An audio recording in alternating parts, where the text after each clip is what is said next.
As Donna performed in an arc around Miami, her skirts flapped hurricane and gale-force winds and rain at Dade and Broward for 24 hours.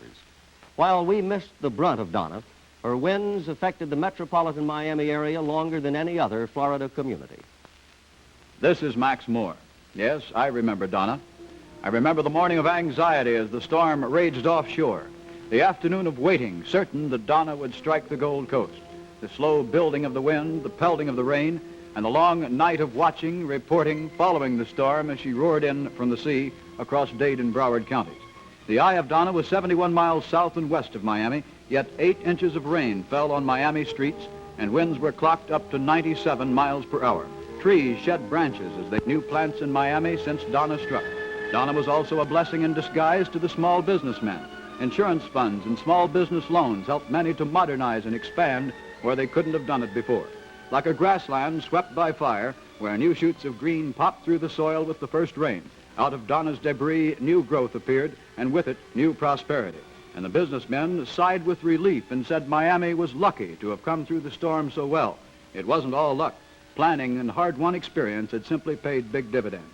These splendid peacocks in Crandon Park lost a few of their beautiful tail feathers to Donna, but they soon sprouted new and better ones. Miami, too, ignored her tattered splendor and went to work.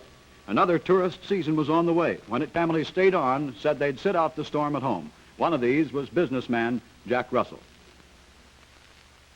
Out of the 1,000 homes here on Key Biscayne, there was approximately 25 families stayed during Donna.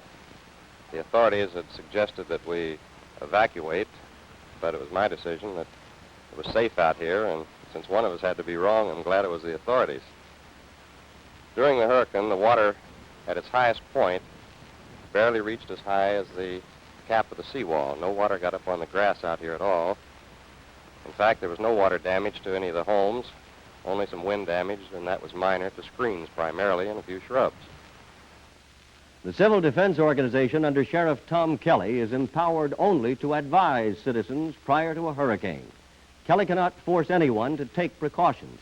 And while the sheriff can direct disaster relief forces in Dade County, he has no legal right to issue orders to any of the 12 South Florida Civil Defense directors. As Deputy State Director, Sheriff Kelly can, however, advise these officials if he can communicate with them. Our emergency radio communications in the last storm were decidedly unsatisfactory. There hasn't been too much improvement in this because we still, while we have telephones at work, a telephone is not an emergency piece of equipment.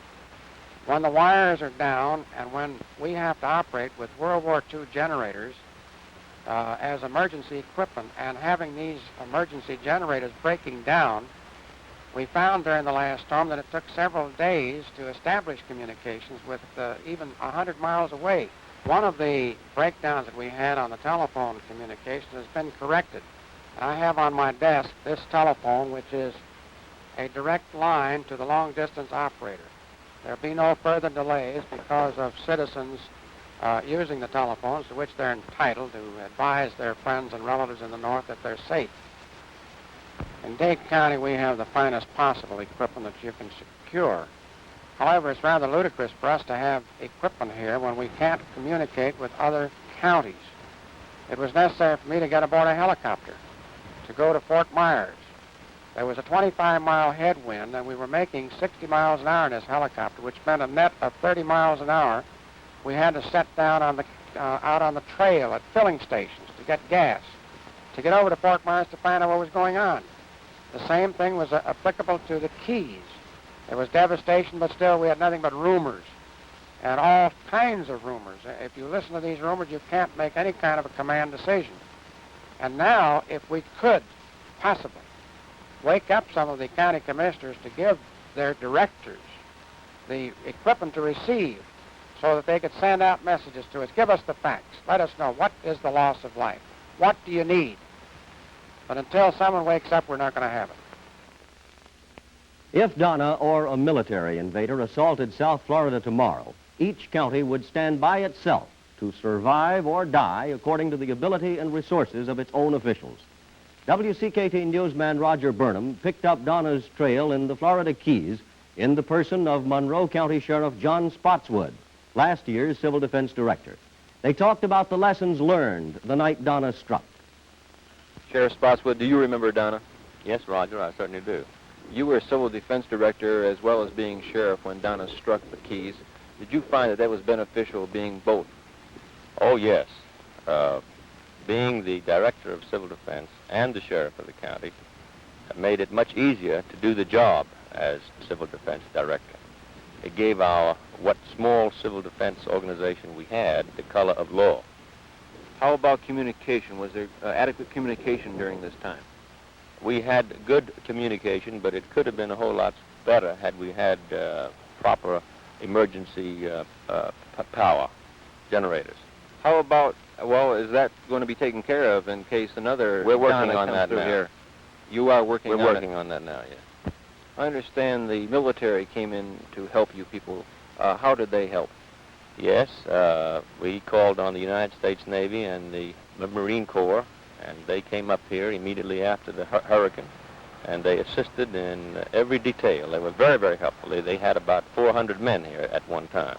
Did they use helicopters to shuffle your deputies around here in the area? Well, they not only used the helicopters to help us place our personnel, but they had helicopters with a doctor assigned on each one. It made it possible for us to make a very quick survey of the county the very next morning after the storm.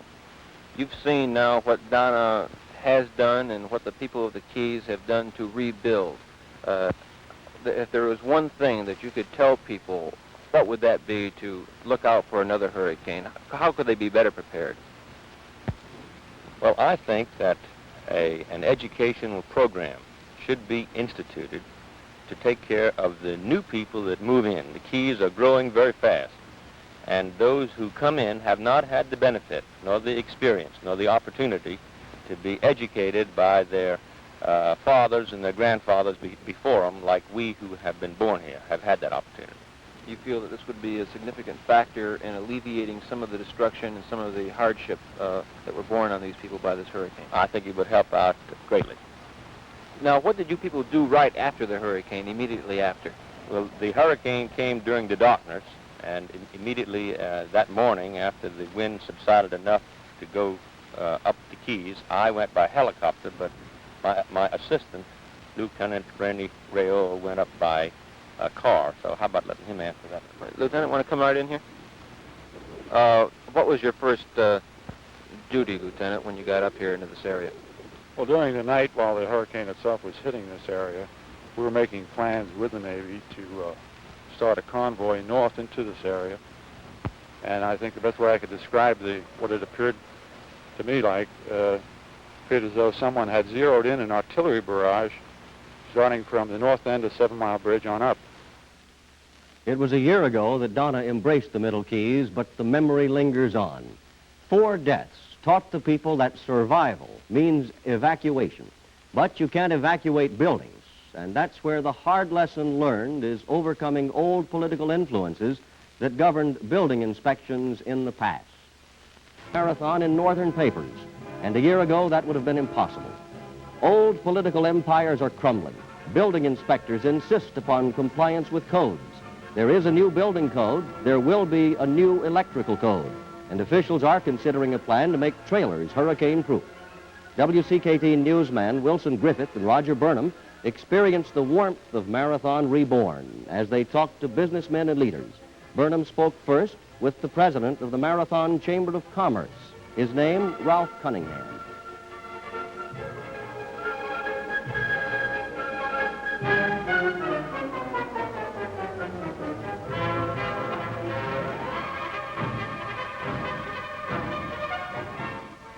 Something like $13 million that has been furnished by the Small Business Administration out of Washington.